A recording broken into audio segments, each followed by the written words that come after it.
오늘은 시편 7편을 가지고 정의의 하나님 이란 제목으로 말씀을 드리겠습니다. 오늘 이 시편은 이것도 기도의 시입니다. 특별히 탄원의 기도, 하나님 앞에 탄식하며 간절히 원하는 탄원의 기도입니다. 우리가 이제 시편은 7편까지 했는데 1편, 2편을 빼놓고는 전부 기도의 시인데, 기도의 시죠. 3편, 4편, 5편, 6편, 7편. 지난 6편은 눈물의 기도, 그랬죠? 눈물의 기도. 눈물을 강물처럼 쏟다. 오늘도 보면 이 다윗이 하나님 앞에 탄원의 기도를 하고 있어요. 탄원의 기도. 탄식하며 기도하고 있어요.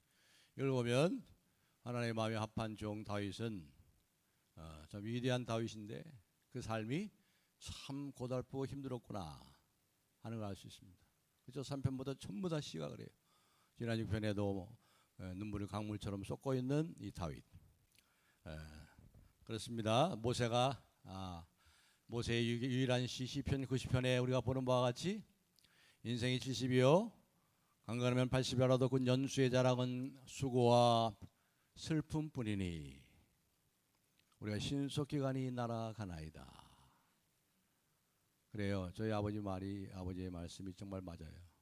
권목사야 정말 인생은 수고와 슬픔뿐이다.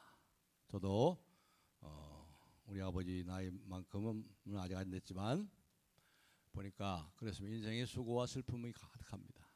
그런데 참으로 감사한 것은 수고와 슬픔뿐이니 우리가 어떻게 돼요? 신속히 가는 게 참 감사한 거예요.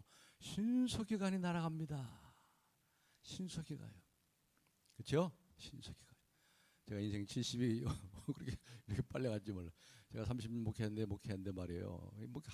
어떻게 30년이 가버렸어요. 씩 가버린 거예요, 그냥. 신속히 가니 참 얼마나 감사해요.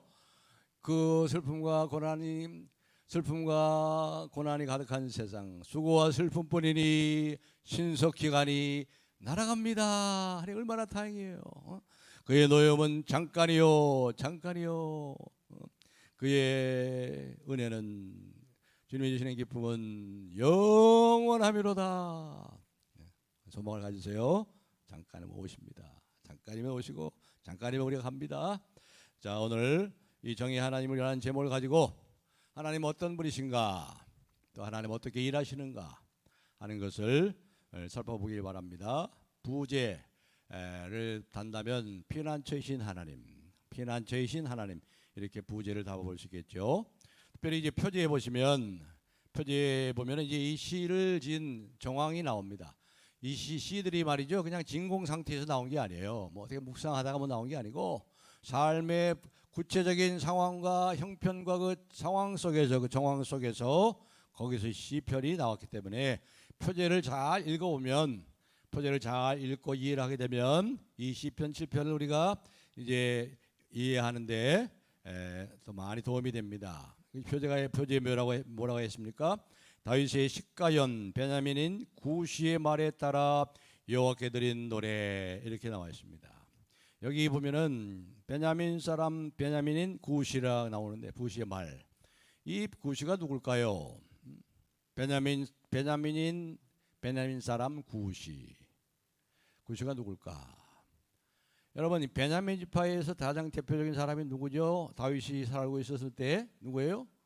사울왕이죠. 사울왕. 그렇죠? 사울왕입니다. 사무엘상 9장 1절에 보면은 이제 사울을 처음 역사에 하나님께서 전면에 나타내서 올 때 이제 베냐민 지파 가운데 기사라는 사람이 있으니 그 아들은 사울이라. 베냐민 지파. 그러니까 이 구시는 베냐민 사람이고 사울의 친족 중에 한 사람이고 사울 왕과 아주 가까이 있는 사람 중에 한 사람이었다는 거죠. 그래서 이것을 우리가 학자들이 추측하기에는 지금 이 베냐민은 구시의 말이라고 하면 무슨 말일까요? 중상모략하는 말. 다윗을 중상모략하는 거예요. 무고하게 고발하고 고소하고 저주하는 이 사울 왕의 측근인 이 구시, 이런 상황 속에서 하나님 앞에 탄식하고 기도하는 거지요. 하나님의 정의를 구하는 기도예요. 정의를 구하는 기도. 정의로우신 재판장이신 하나님의 정의를 구하는 탄원의 기도다. 또 어떤 학자들은 그래요. 이 구시가 사울 왕 자신일지도 모른다. 사울 왕 자신일지도 모른다. 그의 아버지가 누구예요? 사울의 아버지가 누구예요? 기스 아니 기스. 기스나 구스나 비슷하잖아요. 그렇죠? 그래서 아마 이 구시는 이 사울 왕 자신을 얘기하는 건지는 모를 것이다. 사울 왕이 어떻게 해서 13년 동안 다윗을 죽이려고 갈기 찢으려고, 여기 보니까 여기 더 실감나게 번역을 했죠. 오늘 찬양에는 갈기 찢어 놓으려고. 여기 1절에는 뭐라고 그랬습니까?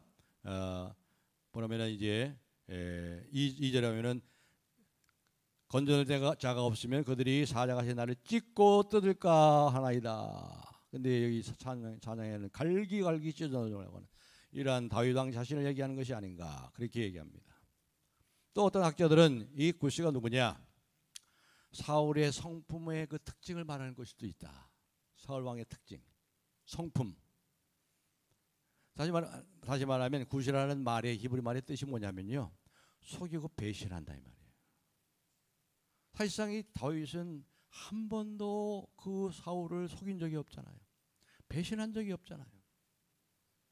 그런데 이 구시 사울은 다윗을 속이고 다윗을 배신했어요. 그렇게 충성스러운 다윗을 배신했다. 그래서 이 구시가 이 사울 왕의 성품의 특질을 얘기하는 것일 것이다, 그렇게 얘기하는 학자들도 있습니다. 또 마지막으로 이 구시는 누군가, 어떤 학자들은 이렇게 얘기해요. 시므이라고 생각합니다. 시므이. 베냐민 집파 사람이, 이 사람도 베냐민 집파 사람이에요. 압살롬이 반역을 해가지고 밤새도록 이제 맨발로 도망을 갑니다. 도망갈 때 사무엘하 16장 1절에 이하에 보시면 다윗의 일행을 쫓아가면서 막 발로다가 먼지를 흩어버리고 말이죠. 먼지를 쏟아내면서 온갖 욕과 저주를 퍼붓던 사람이 시므이잖아요. 그때 이 다윗의 충성스러운 부하 아비새가 있어요. 아비새가 뭐라고 그랬어요? 다윗 왕에게 내가 저 미친 개를 처단하겠습니다. 그러니까 뭐라고 그래요? 이 다윗이 이 충성스러운 부하인 아비새를 진정시킵니다. 그러면서 하는 말이 있어요. 뭐라고 그랬는지 아세요? 하나님이 저를 통하여 나를 저주하시는지 누가 알겠느냐? 그냥 내버려둬라. 하나님이 저를 통해서 나를 저주하시는지 누가 알겠느냐? 그러면서 계속해서 말하기를 사무엘하 16장 12절에 계속해서 뭐라고 얘기합니까? 혹시 여호와께서 나의 원통함을 감찰하시라니, 나의 원통함을 감찰하시리니 오늘 그 저주 때문에 여호와께서 손으로 내게 갚아 주시리라, 이렇게 얘기했어요. 다윗가 쫓아가서 그 저주하는 시므이를 처단할 수 있어요. 단칼에 벨 수 있어요. 근데 하나님이 저를 통해서 나를 저주하는지 누가 알겠느냐? 그냥 내버려둬. 혹시 여호와께서 나의 원통함을 감찰하시리니 오늘 그 저주 때문에 여호와께서 손으로 내게 갚아주시리라. 이런 상황에서 시를 쓴 거예요. 아시겠죠? 얼마나 기가 막혀요, 이 다윗이. 그래서 여기 표지에 보시면 다윗의 뭐라고 그랬어요? 다윗의 식가연이라고 했어요. 식가연이 뭐냐? 음악의 특질을 얘기하거든요. 음악에도 특징이 있잖아요. 근데 이 식가연이라는 음악의 특징이 뭐냐면 아주 격렬하고 아주 열광적인 리듬을 타는 걸 말하는 거예요. 그러니까 누군가 나를 저주하고 중상모략하고 말도 안 되는 말을 들을 때 어떻게 돼요? 심장이 두근두근 맥박이 막 빨라지고 혈압이 막 올라가고. 식가연, 광렬하고 아주 그냥 정렬하고 열광적인 리듬을 타는 그런 노래라 이 말이에요, 이게. 그런데 여기서 주목할 것은 말이죠, 다윗이 이런 상황 속에서 흔들리지 않아요. 감정에 따라 요동치지 않아요. 오히려 하나님을 향하여 피난처를 찾고 있어요. 하나님을 피난처로. 다윗은 하나님으로 충만한 사람이에요. 항상 깨어있어야 사람. 자기 아들을 피해서, 반역을 피해서 지금 도망가는 그 신세입니다. 압살롬과 그 수많은 군대가 벌떼처럼 그를 잡으려, 사자처럼 그를 갈기갈기 찢으려고 달려오고 있습니다. 아니면 베냐민의 많은 구시들로부터 중상모략과 저주를 당하고 있어요. 이런 절박한 상황에서 다윗은 자기를 구할 자가 아무도 없었습니다. 거기 1절에 그렇게 하잖아요. 여호와 내 하나님은 내가 주께 피하오니 나를 쫓아오는 모든 자들에게서 나를 구원하여 내소서. 2절 건져낼 자가 없으면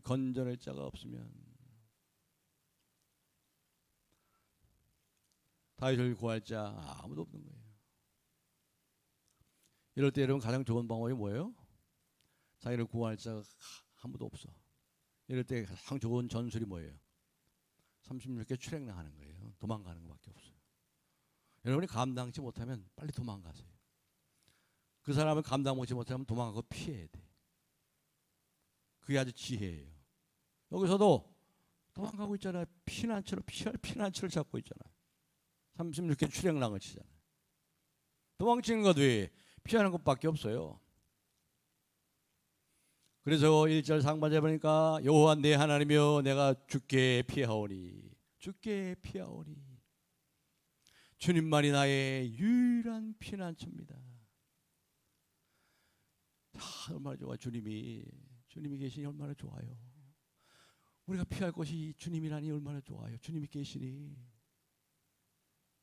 주님 품에 가서 막 울고 거기 가서 탄원의 기도를 드리고 사정을 다 하려고 주님 품에 한없이 안겨서 그 주님이 계시니 얼마나 좋아.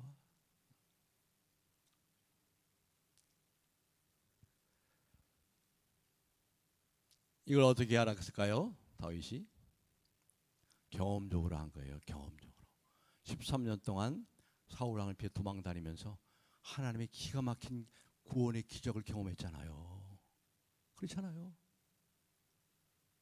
13년 동안 도망다니면서 하나님께서 이 사울 왕의 손에서부터 자기를 기적적으로 건지신 한두 번이 아니거든. 한 번은 그랬잖아. 한 번은 이제 도가내든지 사울 왕이 직접 나섰어요. 자기 친히 가장 고도로 훈련된 3,000명을 데리고 완전히 포위됐어요. 그래서 이제 도가내든지예요. 잡으려고 하는 사이에 전령이 따라왔죠. 저 뭐라고 그랬어요? 블레셋이 쳐들어왔습니다. 그때 또 블레셋이 쳐들어오게 하나님이 해줘. 그래가지고 어떻게 돼? 빨리 블레셋 막으러 가야지. 어디 다윗을 붙잡을 시간이 어디 있어요 지금. 그래서 도가내든 다윗이 기가 막히게 또 거기서 하나님께 건지를 받잖아요. 이걸 경험했거든. 경험적으로 하는 거예요. 그러니까 하나님께 피하는 거예요. 여호와의 신실하심을 맛보아 알지어다. 여러분도 하나님께서 여러분이 기가 막힌 상황에서 건지신 것들을 경험하셨죠? 맛보셨어요? 여호와의 신실하심을 맛보셨어요? 그에게 피하는 자는 복이 있도다. 복이 있다. 시편 27편 우리 5절을 한번 화면에 올려주시고 다 같이 한번 읽어보겠습니다. 시편 27편 5절 다 같이 시작.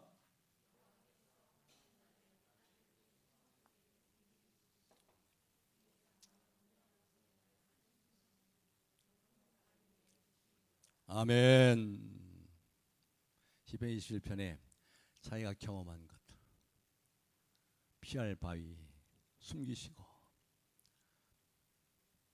그래서 여기 보면 다윗이 말이죠. 하나님 어떻게 부르고 있어요? 하나님 어떻게 부르고 있어요? 다른 시편하고 비교해 보면 달라요. 여호와 내 하나님이요. 1절에 그랬죠. 여호와 내 하나님이요. 또 3절에도 여호와 내 하나님이요. 나를 건지신 나의 하나님. 너무나도 친근하신 나의 하나님. 나의 하나님 나의 하나님 구원의 뿌리시여 나의 산성이라 나의 하나님 나의 하나님 그는 나의 여호와 나의 구세주 나의 구세주 여호와 내 하나님이여 내가 주께 피합니다. 다윗을 보면요 다윗은 꼭 어려운 상황에만 하나님께 피한 게 아니에요. 항상 어려움이 있으나 즐거울 때나 일이 잘 풀릴 때나 꽃길을 걸을 때나 사망의 음침한 골짜기를 다닐 때나 항상 하나님을 피난처로 두고 살았어요. 그러나서 이제 3절부터 5절에 보시면 자기의 진심을 자기의 양심을 가지고 자신의 결백함을 하나님께 호소하고 주장하고 있습니다. 3절부터 5절까지 우리 다 같이 한번 읽어보겠습니다. 3절부터 5절 시작. 여호와 내 하나님이여 내가 이런 일을 행하였거나 내 손에 죄악이 있거나 화친한 자를 악으로 갚았거나 내 대적에게서 까닭없이 빼앗았거든 원수가 나의 영혼을 쫓아잡아 내 생명을 땅에 짓밟게 하고 내 영광을 먼지 속에 살게 하소서. 셀라. 나를 쫓아오고 나를 찢고 뜯으려는 원수들의 말대로 내가 저들의 말대로 내가 죄악이 있거나 내가 화친한 자에게 악으로 갚았거나 이런 악을 행했다면 그들로 하여금 내 생명을 땅에 짓밟게 하고 나를 먼지 속에 흩어버리소서. 자신의 결백함을 지금 주장하고 있어요. 주장을 호소하고 있어요.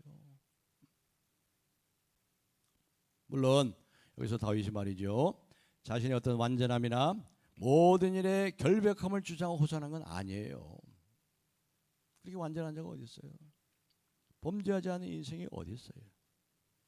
그는 단지 원수들에게서 이렇게까지 중상묘락을 당하고 저주를 당할 만큼 불의를 행하지는 않았다는 것입니다.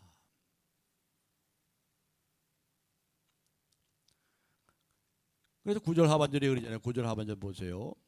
의로우신 하나님이 사람의 마음과 뭘 감찰해요? 양심을 감찰하시는 하나님. 하나님 제 양심과 제 마음을 한번 감찰해 보세요. 제가 언제 악을 앞으로 갚은 적이 있습니까? 내가 화친한 자에게 악을 행한 적이 있습니까?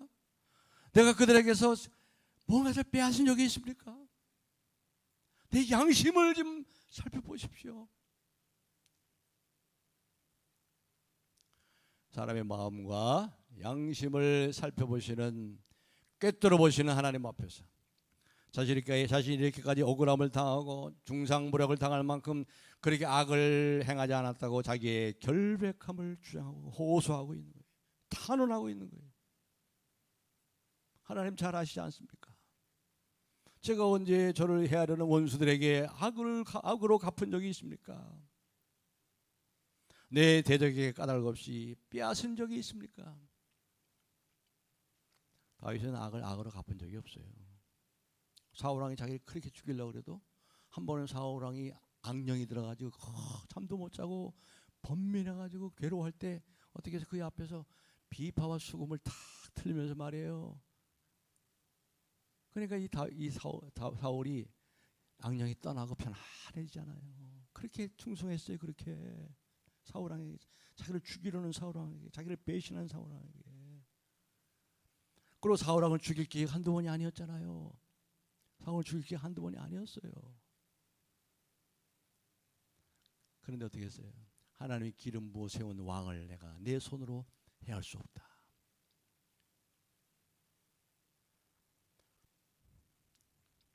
요즘은 이제 CCTV가 잘 발달했어요. CCTV가 뭐 사방팔방에 아마 대한민국이 전 세계에서 제일 그게 잘 발달됐을 거예요. CCTV. 또 개인 휴대폰 다 가지고 있죠. 그 카메라 기능이 다 있잖아요. 숨길 수 없어요. 그럼 숨길 수 없어요. 범죄자도 금방 잡혀요. 어제 뉴스에 보니까 뉴스에 보셨어요? 버스에서 어떤 40대 남자가 어떤 젊은 여성을 30분 동안 성추행을 했대요. 근데 그걸 다 누군가 카메라로 찍은 거예요. 휴대폰 카메라로. 증거가 있는 증거. 그래서 거기서 바로 잡혀갔어요. 감출 수 없어요. 특별히 불꽃 같은 눈으로 감찰하시는 하나님 앞에 숨길 수 없어요. 다 드러나잖아요. 사람의 마음과 양심을 CCTV로 볼 수 있어요? 못 보잖아요. 사람의 마음과 양심을 어떻게 CCTV로 봐요? 그러나 9절 하반절에 있는 것처럼 의로우신 하나님이 사람의 마음과 양심을 감찰하시나이다. 히브리서 4장 13절에 화면에 한번 올려주세요. 다 같이 한번 읽어보겠습니다. 히브리서 4장 13절 시작.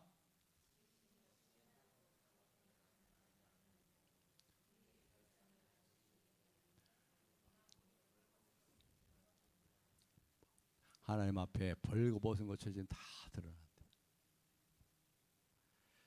그러니까 여러분 우리가 기도할 때 우리의 마음과 양심이 어떠한지를 하나님 앞에 잘 살펴보세요.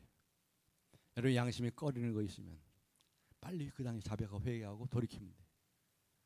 내가 정말 내 양심을 살피고 내 마음을 살피고 하나님께 기도하고 있는지 점검할 필요가 있는 거예요. 그리고 내 양심에 거리끼는 것이 있으면 빨리 자백하고 돌이키면 되는 거예요.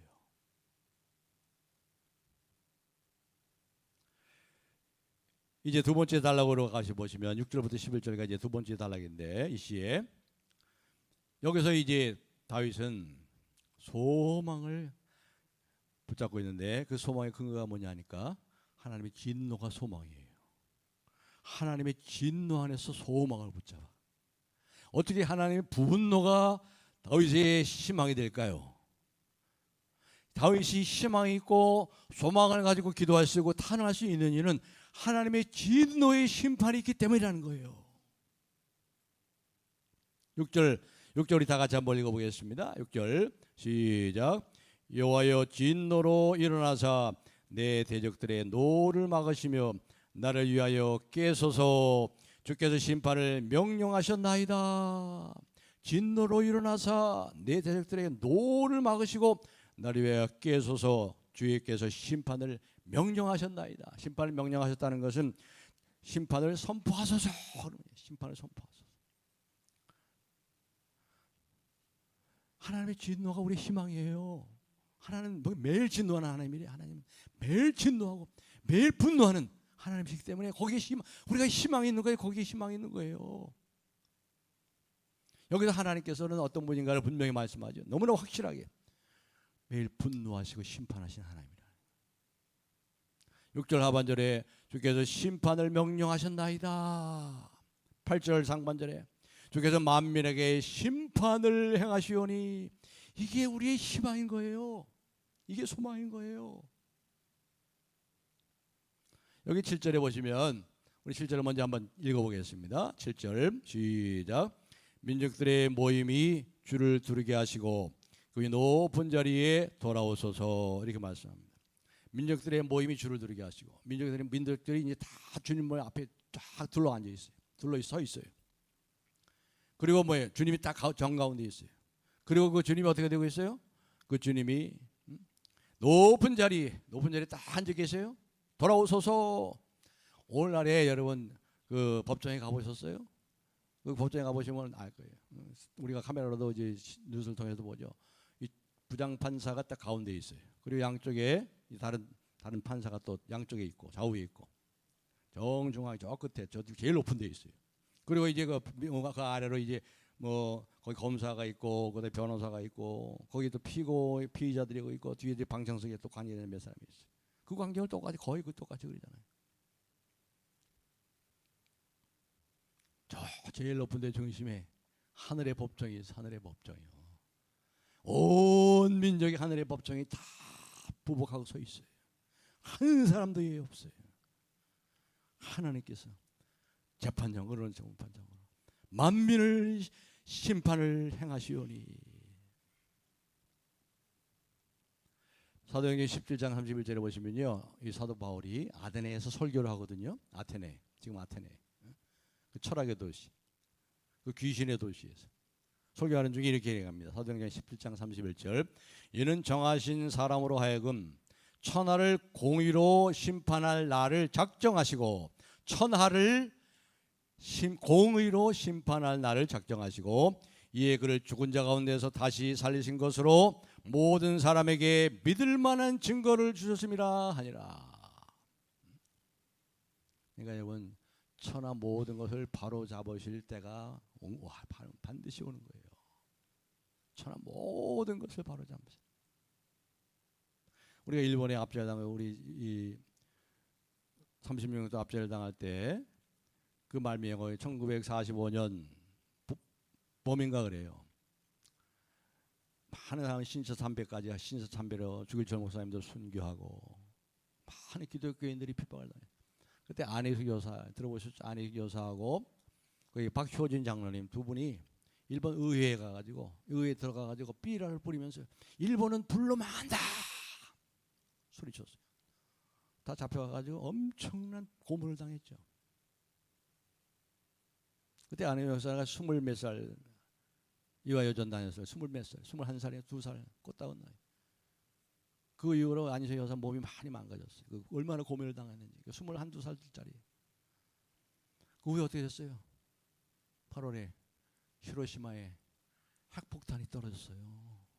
나가사키에 핵폭탄이 떨어졌어요. 불로 망했어요. 하나님 심판하세요. 이게 우리의 소망이라니까. 하나님의 진노가 우리의 희망인 거예요. 하나님의 심판이 우리의 구원인 거예요. 그런데 여기서 주목할 것은요, 다윗 자신도 하나님의 진노의 심판에서 제외되는 것이 아닙니다. 제외 안 됩니다. 다윗도 하나님의 심판에서 벗어날 수가 없어요. 거기 8절 이렇게 하죠. 8절 우리 다 같이 한번 읽겠습니다. 8절 시작.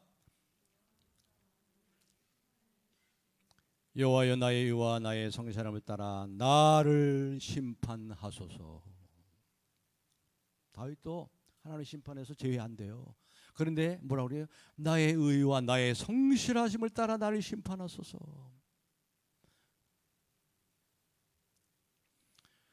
11절의 하반절에도 하나님은 의로우신 재판장이시며 매일 분노하시는 이시로다 그랬어요. 오늘날의 재판장들은 인간 재판장이기 때문에요, 권력에 휘둘려요. 권력에 휘둘려. 그래서 오늘 보니까 전 그 양승태 대법원장에게 검찰에서 7년을 구형했대요. 7년을 구형. 사법농단으로. 이제 지금 김명수 대법원장은 이제 곧 이제 그 자리에 물러난다고 어떻게 될지도 모르죠. 인간 재판장은 뇌물 때문에 구분 판결을 하고 권력에 휘둘리고, 그런데 하나님은 인간이 아니시기에 하나님은 누구에게 휘둘리겠어요? 하나님은 뇌물을 받으시겠어요? 의로우신 재판장이시며. 이것이 다윗의 희망인 거예요. 그래서 그렇기 때문에 이렇게 주장하지요. 9절 상반절에 악인의 악을 끊고 의인을 세우소서. 이게 우리가 이제 기도의 지경이 좀 넓어져야 되죠. 우리 내 개인의 어떤 억울함과 또 이런 중상모를 타고 이런 것들 때문에 기도하는 것을 차원을 넘어서 다윗처럼 의인들을 위해서 기도해요. 악인의 악을 끊고 의인을 세우소서. 모든 고난당하는 자, 모든 억울한 사람들, 그의 중상모를 타고 억울함을 타고 있는 사람들 위해서 악인의 악을 끊고 의인을 세우소서. 기도하고 부르짖어야 돼요. 북한에 고통받고 있는 그리스도인들, 지하 교인들, 굶어 죽어가는 저 북한의 동포들,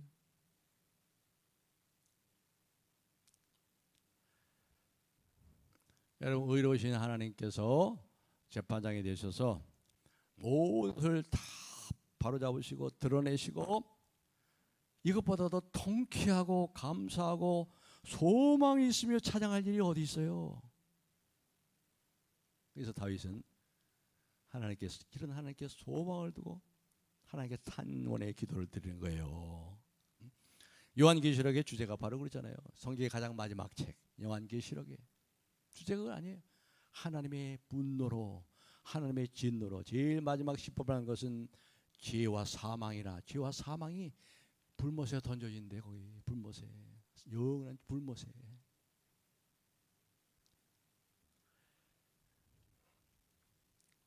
하나님의 진노 가운데서 심판의 하나님을 바라보면서 희망을 가지고 기도하세요. 이제 끝으로 다윗은, 여기서 보시면 다윗은요, 이 기도 외에 아무것도 안 하고 있어요. 이게 굉장히 중요한 사실이에요. 기도 외에 아무것도 안 하고 있어요.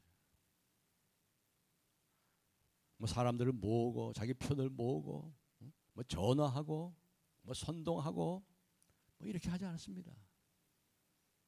그냥 하나님만 바라보고 그 문제를 하나님께 가서 탄원하고 기도하고 있는 거예요. 탄원하고 기도하고. 기도야말로요 가장 강력한武기예요. 기도가 가장 강력한武기인 거예요. 하나님 어떻게 응답하십니까? 여기 14절부터 16절을 우리 다 같이 한번 읽겠습니다. 14절로 16절 시작. 악인이 죄악을 낳으며 재앙을 베어 거짓을 낳았도다.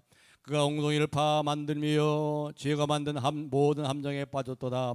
그의 재앙은 자기 머리로 돌아가고 그의 부학은 자기 정수리에 내리리로다. 여기 보면요, 하나님이 직접 개입도 안 해요. 하나님 직접 개입도 안 해요. 하나님 어떻게 하신지, 어떻게 심판하는지 아세요? 하나님 직접 나서 심판 안 해요. 그냥 그는 내버려둬요. 내버려둬. 그냥 악을 행하도록 내버려둬. 근데 성경에 뭐라고 했어요? 욕심이 잉태한즉 죄를 낳고 죄가 장성한즉 사망을 낳아요. 가만 놔도 저들은 다 사망으로 가는 거예요. 여기 보자 그랬잖아요. 악의 씨를 심으면 딱 그 악의 열매를 맺을 수밖에 없음을 그 결과가 나오잖아요. 그래 그 자체가 하나님의 의로우신 심판인 거예요. 그 자체가. 그러니까 하나님이 개입하지도 않아. 하나님이 직접 나서지도 않아. 그냥 내버려둬도 자기들이 심은 그 악 때문에 자기가 부메랑처럼 자기에게 돌아오는 거예요. 로마서 1장 24절 26절을 우리 읽고 이제 말씀을 뵙겠습니다. 한번 다 같이 읽겠습니다. 시작. 그러므로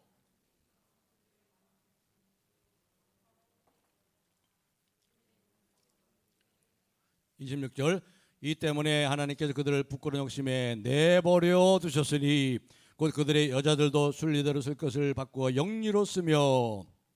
하나님이 뭐 직접 나서서 심판하지도 않아요. 그냥 내버려둬. 그러니까 그 죄가 어떻게 돼요? 악인이 죄악을 낳으며 재앙을 베어서 재앙을 잉태해가지고 거짓을 낳았도다. 자기가 판 웅덩이에 자기가 빠지고 그 재앙이 자기 머리로 돌아오고 그 부학은 자기 정수리에 돌아가고. 내버려두는 거야 하나님이. 그래서 악인이 저렇게 날치는 거예요. 이걸 신학적인 용어로 유기라고 그래요. 유기. 내버려 두시는 거예요. 이게 가장 무서운 심판이에요. 근데 저와 여러분 하나님이 내버려 두지 않아. 왜? 하나님의 백성이기 때문에 고치시기 위해서. 고치시려고 손을 대신다고요. 우리 살리시려고. 근데 그건 손을 대는 것은 굉장히 아프죠. 이렇게 기도하고 이 기도는 뭐로 끝나겠어요? 17절을 다 같이 읽겠습니다. 시작. 내가 여호와께 그의 의를 따라 감사하며 지존하신 여호와 이름을 찬양하리로다. 아까도 말씀했지만 의로우신 재판장이 그 분노로 그 진노로 심판하시는 것보다 또 통쾌하고 그것보다 더 우리에게 희망적이고 그것보다 더 감격적이고 찬양할 일이 어디 있겠어요. 그래서 다윗은 하나님 앞에 감사와 찬양으로 바치고 있어요. 감사와 찬양. 사랑하는 성도 여러분, 오늘 밤에도 이런 하나님을 바라보시고 기도하세요. 하나님의 정의로 심판하시고 분노가 우리의 희망이다. 모든 것을 바로잡아 주시는 하나님만 바라보고 눈물과 한숨이 있더라도 그 정의로운 분노로 심판하시는 그 하나님께 소망을 두고 기도하세요. 그 하나님만을 피난처로 삼으세요. 그분만을 방패로 삼으세요. 도울 힘이 없는 인간을 의지하지 마세요. 인간을 찾아다니지 말고 우리 마음과 양심을 살피시는 하나님 앞에서 하나님께 진실한 마음과 깨끗한 양심을 가지고 기도하세요. 그럴 때 하나님께서는 반드시 응답하세요. 놀랍게. 그래서 결국 우리로 하여금 와, 하나님은 참으로 우리의 소망을 거기에 둘 수밖에 없는 분이구나. 하나님께 감사와 찬송과 경배로 우리의 기도를 마치는, 우리 일생을 마치는 저와 여러분이 되시기를 우리 주님의 이름으로 축복합니다. 살아계신 하나님,